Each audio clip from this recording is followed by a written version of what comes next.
15 years of devotion in exchange for scorn. Reborn into a new life, I would be the one to personally snuff out this cursed good luck marriage. When Isabella Liu spat the word fraud, I deliberately coughed up a mouthful of fresh blood, staining the white snow crimson. As I watched her family rush her away in a panic, I licked the coppery tang from my lips and smiled. In this life, I would let the noble Miss Liu see with her own eyes how, without me, her good luck charm illness would devour her arrogant life. The Liu family's nanny, old Mrs. Chen, shot me a venomous glare as they left. What dreadful luck, my lady says one word to him and has already coughing up blood. With that, they turned and left without a second thought. As she was carried away, Isabella looked back at me. The curiosity from our first meeting in our past life was gone, replaced by a deep, chilling hatred. I knew then, she had been reborn, too. In our previous life, as a child brought to the Liu family to be her living good luck charm, I had cared for her diligently for 15 years. Everyone said I was her medicine, that my fortune could extend her life. She believed it, and for a time, so did I. I foolishly thought 15 years of constant companionship could overcome the fleeting shadow of Ivan Yai in her heart. But a year after our wedding, I was framed for leaking business secrets, causing the Liu family's investments to fail and nearly bankrupting them. Ivan was right. You're nothing but a fraud, she had said, standing in the doorway, her face pale but her eyes as cold as a winter storm. My illness never truly got better. You only held onto your position as the Liu family's son-in-law for the money. Aiden, you have no right to be here anymore. Get out. She locked me out in the blizzard, leaving me to feel my life slowly fade away. In the end, I froze to death right before the Liu family's grand gates. Now, fate has given us both a second chance. And she, without hesitation, had already cast me aside, severing all ties before I could even set foot in her home. I stood there in the snow, my clothes thin and tattered. The wind cut through me, chilling me to the bone, but my heart was strangely at peace. This was for the best. A smile, foreign even to myself, touched my lips. In this life, I wouldn't be anyone's medicine. I wouldn't have to live under the weight of others' expectations and judgments. Just as I was about to leave, a warm voice called out from behind me. Young man, are you all right? Where are your parents? I turned to see a plainly dressed, middle-aged couple looking at me with concern. The man had a kind face, and the woman a gentle demeanor, their eyes shone with pure kindness. My heart skipped a beat. It was them, Esther and Mrs. Lin. In my past life, after being thrown out by the Liu family, it was this couple who had given me a hot bun and offered me shelter when I was at my lowest. But my heart had been frozen solid then, and I had refused their kindness. I later read in the news that their family, who had spent their lives doing good deeds, was ruined by malicious rivals. Their company went bankrupt, and their end was tragic. They were truly good people. I don't have a home, I said, looking up, my eyes red-rimmed. Mrs. Lin's heart immediately melted. She knelt and gently wiped the grime from my face with her warm hands. You poor child. If you don't mind, would you like to come home with us? Seeing the sincere concern in their eyes, I nodded emphatically. In my last life, my so-called good luck brought the Liu family 15 years of prosperity, only for me to die freezing on their doorstep. In this life, then, I would use what little fortune I had to protect those who truly deserved it. The Lin's home wasn't large, and it was a bit worn, but it was spotlessly clean and radiated a cozy warmth. Mrs. Lin drew a hot bath for me and gave me a set of clean though old clothes. Mr. Lin busied himself in the kitchen, and soon, a steaming bowl of egg noodles was placed before me. Eat up, get warm, Mrs. Lin said with a gentle smile, patting my head with an affection I hadn't felt in years. I held the warm bowl, the heat seeping from my fingertips straight to my heart. It had been so long since I'd felt such pure kindness. For 15 years in the Liu household, I had lived like a machine, meticulously calculating Isabella's medicine dosages, monitoring her diet, and gauging her moods. I lived cautiously and subserviently, but in the end, I was always an outsider. Mom, Dad, I'm home, a cheerful voice called from the doorway. A girl with a high ponytail and a backpack skipped in. She looked a few years older than me, with bright eyes and a smile as radiant as a sunflower. It was Stella Lin. In my past life, I had only seen her picture in the news after she had grown up. Her gaze was firm but tinged with a deep sadness. The girl before me now was carefree and vibrant, bursting with youthful energy. Her eyes lit up when she saw me. She bounced over and then turned to her parents. Mom, Dad, is this the future son-in-law you found for me? Mr. Lin, who had been taking a sip of water, nearly choked. Mrs. Lin, half exasperated and half amused, lightly tapped her daughter's head. Don't be ridiculous, this is Aiden. From now on, he's part of our family. You have to take good care of him, understand? Stella nodded, a playful glint in her eyes, and then grinned at me. Hey, Aiden, I'm Stella. I'll protect you from now on. Seeing her genuine smile, I found myself smiling back. I knew this entire family was kind-hearted, which was why they had been so vulnerable to their enemies in the past. They silently vowed that with me here in this life, that tragedy would never be allowed to happen. I began my new life with the Lins, becoming a true member of their family.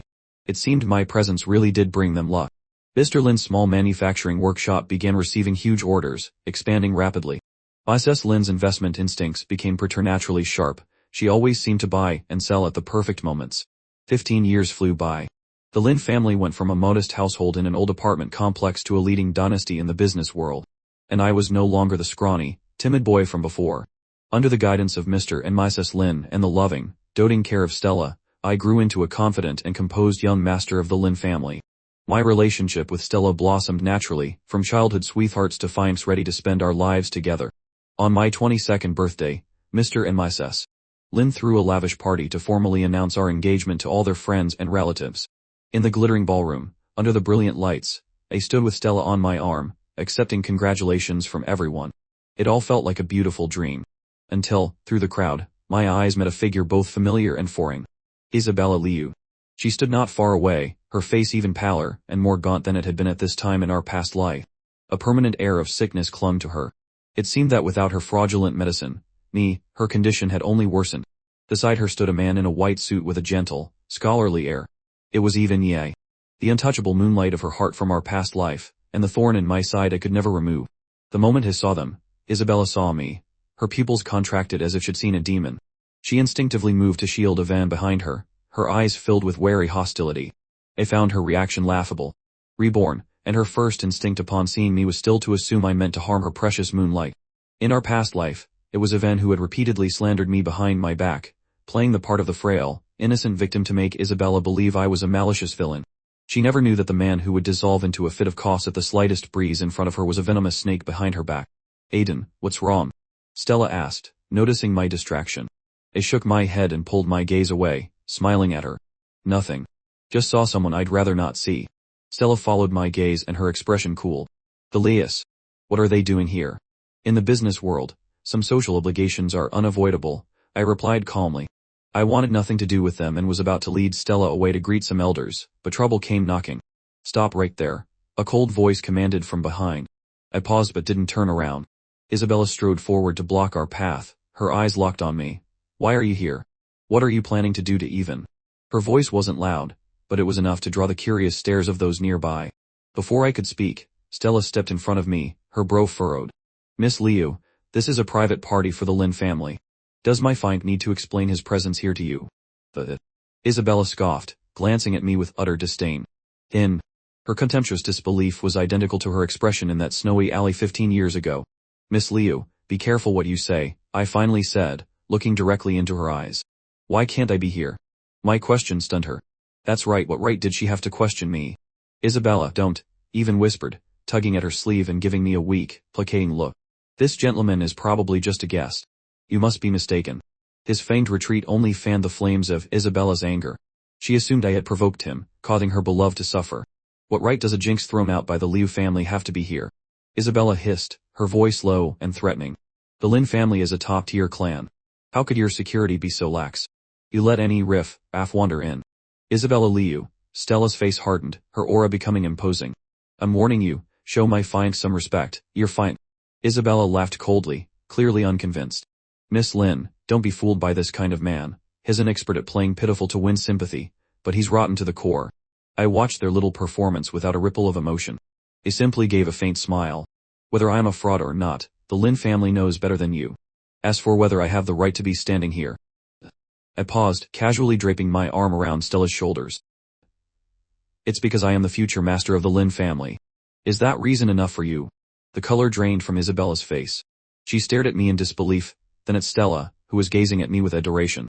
A wave of inexplicable frustration and bitterness rose within her. Just then, Mr. Lin's voice called out. Stella, Aiden, come over here. The ceremony is about to start. Coming, Dad. Stella answered, then turned to me with a gentle smile. Let's go. Don't waste your time on unimportant people. She took my hand and led me towards the main stage, leaving Isabella and Even frozen in place. Isabella's eyes were fixed on our retreating backs. She knew who Stella Lin was and knew that tonight's party was for the engagement of the Lin family heir. She just never imagined that the boy she had discarded like trash would one day reappear as the cherished future son and law of the Lin family. The person who, in her mind, was only fit to follow her around, head bowed in obedience, was now standing on a stage under the spotlight, side by side with another outstanding woman, receiving the blessings of everyone. The irrational discomfort in her heart grew like wild weeds. On stage, I stood with Stella, a perfect smile on my face. "Thank you all for taking the time to attend the engagement ceremony of myself and Aiden," Stella announced, her voice steady and strong. My gaze swept across the crowd and locked with Isabella's sharp stare from below. She was glaring at me. As Stella officially announced our engagement, a storm of complex emotions raged in her eyes, finally settling into a dark, bottomless pit. Her hand, holding Ivan's, tightened unconsciously, so hard that Ivan's expression changed, and he let out a small cry of pain. Ivan was no fool. He followed Isabella's gaze to me, his own eyes filled with resentment and jealousy. He sneered internally but remained composed, completing the engagement ceremony with Stella. Afterward, I excused myself to the backstage lounge for a breather. The moment I closed the door, a hand gripped my arm. "Ooh," he started, whirling around. Isabella had followed me. She blocked the door, her expression terrifyingly dark. "You can't marry her." I almost laughed out of sheer anger. What was wrong with this woman?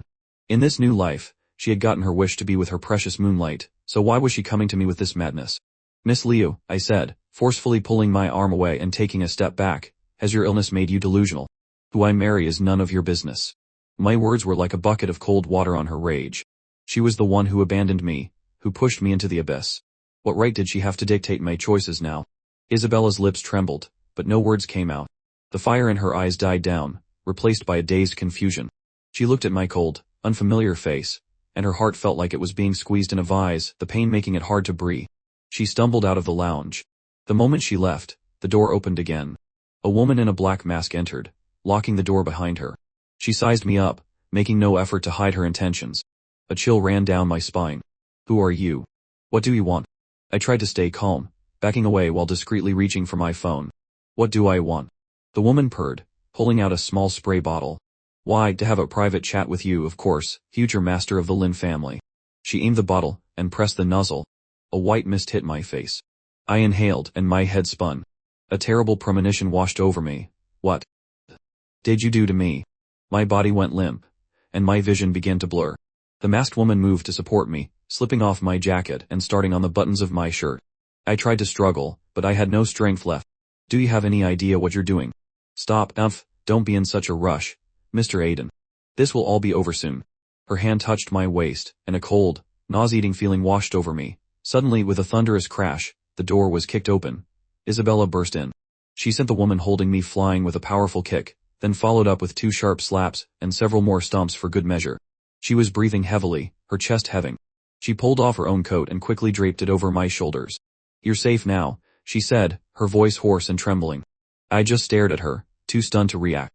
From outside the door, footsteps and Ivanya's voice rang out. "It's in here. I saw Aiden go in with a woman. He's shameless. Barely engaged, and he's already fooling around backstage, tarnishing the Lin family's name. Even let a swarm of reporters and guests into the room, only for them all to freeze in shock."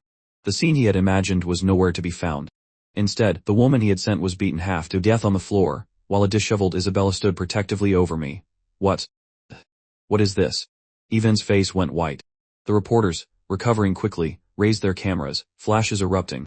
"Miss Liu, why are you here? Isn't that Mr. Aiden, the Lin family's newly announced find? What is your relationship? Who is that on the floor? Was there a fight?" The blinding flashes and barrage of questions snapped me back to reality. "Everyone, get out!" Stella's furious voice echoed from the doorway. She pushed through the crowd, and upon seeing my torn clothes and pale face, her aura instantly dropped to a freezing point, her dark eyes blazing with rage. She shoved Isabella aside and came to my side, shielding me with her own body. "Aiden, don't be afraid. I'm here now." Her voice was laced with pain and fear. I clung to her arm, the tension that had held me rigid finally snapping. Tears streamed down my face. Stella hugged me tightly, her heart itching. She looked up, her gaze as sharp as a knife, sweeping over every person in the room. She gave a cold command. "Someone, restrain this woman. Seal the scene. If any media outlet present here today dares to leak a single photo or a single word of this, I, Stella Lin, will personally guarantee they vanish from this industry by tomorrow." The reporters exchanged glances and hastily lowered their cameras. Stella soothed me for a moment, then looked down at the woman on the floor, her eyes glacial. I took a deep breath and pulled back from her embrace. "Stella, she knew I was your fiancé and still dared to do this. Someone must have put her up to it." My gaze slowly shifted to the pale-faced Ivan. I think the mastermind must really hate me. Even trembled, taking a step back and avoiding my eyes. What? What nonsense are you talking about? I don't know what you mean, he stammered. His guilty demeanor was a dead giveaway. Isabella also turned to look at him, her eyes filled with suspicion. Stella let out a cold laugh. She walked over to the masked woman and ground the heel of her shoe into the back of the woman's hand, slowly applying pressure. Ah! The sound of cracking bone and the woman's agonized scream echoed in the silent room. Everyone present was stunned. My patience is limited. Stella's voice was devoid of emotion, yet utterly terrifying. I'll ask you one more time. Who sent you? The woman was scared witless, looking at Stella as if she were a demon. She finally broke down. It was Mr. Yeah. Even yeah, she shrieked, shakily pointing at Ivan, who was cowering in the crowd. He gave us a sum of money and told me to ruin Mr. Aiden's reputation. He said he'd give me another large sum to keep my mouth shut afterward. All eyes turned to Ivan. You're lying. Ivan shrieked, his face as white as a sheet. I don't know you, you're framing me. It must be Aiden. He paid you to frame me. He scrambled over to Isabella, grabbing her arm, his eyes red with crocodile tears. Isabella, believe me, I didn't do it. It's him. He's jealous that we're together, so he orchestrated all of this to get revenge on me. Isabella looked at him, her expression growing colder by the second. In their past life, she had been fooled by this same act. But this time, she had seen everything with her own eyes. Where's your proof? Isabella's voice was devoid of warmth. You say he framed you. Where is the proof? Ivan was speechless. Just then, the banquet hall manager hurried over, holding a tablet. Madam, here is the security footage from the backstage corridor. Stella played the video. On the screen, Ivan was seen pulling the masked woman into a corner, whispering something to her and handing her a thick envelope. Afterward, the woman walked towards my lounge, while Ivan turned and walked in the opposite direction, only to return moments later with a horde of reporters. The evidence was undeniable. Ivan stared at the screen and collapsed to the floor in a heap, still muttering, "No, it's not like that." He looked at Isabella, begging pathetically, "Isabella, save me, please save me." But Isabella only looked down on him from above, her eyes holding none of their former affection or pity, only profound disappointment. The police arrived quickly. Ivan and the woman were taken away as suspects for investigation. The engagement party ended in chaos and disgrace. Guests were politely escorted out, and soon, only a few of us remained in the Vest Hall. Mr. and Mrs. Lin hugged me, their hearts itching. "My dear Aiden, you've been wronged." "I'm all right, Mom," I murmured, leaning into her warm embrace. Stella put my jacket back on me and said to her parents, "Dad, Mom, take Aiden home to rest. I'll handle things here." "All right." I left with Mr. and Mrs. Lin, never once looking back at Isabella. Back at the Lin residence, I took a hot shower and changed into comfortable clothes. The fear and anxiety from before slowly dissipated in this warm haven. It was late at night when Stella finally returned. She came to my door and knocked softly. "Are you asleep?" "No." I opened the door for her. She handed me a glass of warm milk, her eyes filled with a lingering worry and self-blame. "This is all my fault. I didn't protect you properly." "It's not your fault." I took the milk, shaking my head. No one could have predicted he would be so vicious. "I've already had our lawyers follow up on the case." Stella's eyes turned cold. "Assault and defamation. It's enough to put him in prison for several years." I nodded, saying nothing more. I didn't care about Ivan's fate. I was just wondering how Isabella was feeling right now. The next day, I received an unexpected phone call. It was Isabella. Her voice was tired and hoarse. She asked to meet me at a cafe, saying she had something important to tell me. I hesitated for a moment but ultimately agreed. Some things needed to be said, to be settled once and for all. I went to the cafe alone. Isabella was already there. After just one night, she looked as if all the life had been drained from her, so gaunt she was almost unrecognizable. The dark circles under her eyes couldn't hide her sickly pallor. When she saw me, her lips trembled. It took her a long moment to force out 3 words, "I am so sorry." I lifted my coffee cup and took a sip, not responding. "Yesterday. And everything before. It was all my fault." She lowered her head, not daring to meet my eyes. "I was blind. I hurt you so much because of him. There's no need for apologies." I set my cup down, my voice flat. "Miss Liu, your apology means nothing to me. If you had been this clear, headed in our last life, perhaps I wouldn't have had to die." Crash! The coffee cup slipped from her hands and shattered on the floor. The hot liquid splashed all over her dress, but she didn't seem to notice. She looked up in utter shock, her eyes wide with disbelief. "You?" "That's right." I met her horrified gaze and enunciated each word clearly. "I was reborn too. I was reborn too." Those 5 words were like a bolt of lightning, exploding in Isabella's mind. Everything suddenly made sense. Why I was no longer subservient to her, why the look in my eyes was so cold. Because I had returned with the memories of our past life. I was innocent in our last life, too, I continued, watching her stunned expression. Even acted pitiful in front of you, but behind your back, he used every trick in the book to torment and suppress me. He secretly swapped your medicine several times, making your illness worse, and then blamed me, saying my good luck was useless. He thought I leaked secrets to ruin the Liu family, but you never knew that the fake evidence was planted by Ivan for you to find. Isabella, you've been played for a fool by him all along. It's about time you saw his true face, don't you think? Every word I spoke was like a sharp knife, plunging into Isabella's heart, completely shattering her last defenses of self-deception. She squeezed her eyes shut in pain, her hands tangling in her hair as her whole body trembled. It turned out, she was the most laughable fool of all. She thought she was protecting a pure white lotus, but it was a man-eating, venomous plant. She had personally caused my death for Ivan's sake. In our past life, she threw me out, leaving me to freeze to death in the winter night. In this life, she rejected me at her door, pushing me towards someone else. It was she who had lost me, time and time again. Aiden. She choked out, her voice thick with tears, I'm sorry. It's all my fault. Tell me, what can I do to make it up to you? Just tell me, I'll do anything. She looked up, her red-rimmed eyes filled with a pathetic plea. She was even thinking that if I agreed, she would immediately cancel her business dealings with the Lin family, that she would beg Stella to give me back to her. As long as she could have me back, she was willing to pay any price. I looked at her belated remorse, my heart as still as a calm lake. Affection that comes too late is worth less than a weed. He slowly smiled. You want to make it up to me? Then. Just wish me happiness. With that, I turned and walked out of the cafe without a second glance. Stella was leaning against her car, waiting. When she saw me, her face broke into a brilliant smile. He smiled back and walked towards her, leaving the woman drowning in her regret behind me, casting her into the past forever. Isabella Liu, from the moment you chose to cast me aside, we were destined to be nothing more than strangers walking in opposite directions.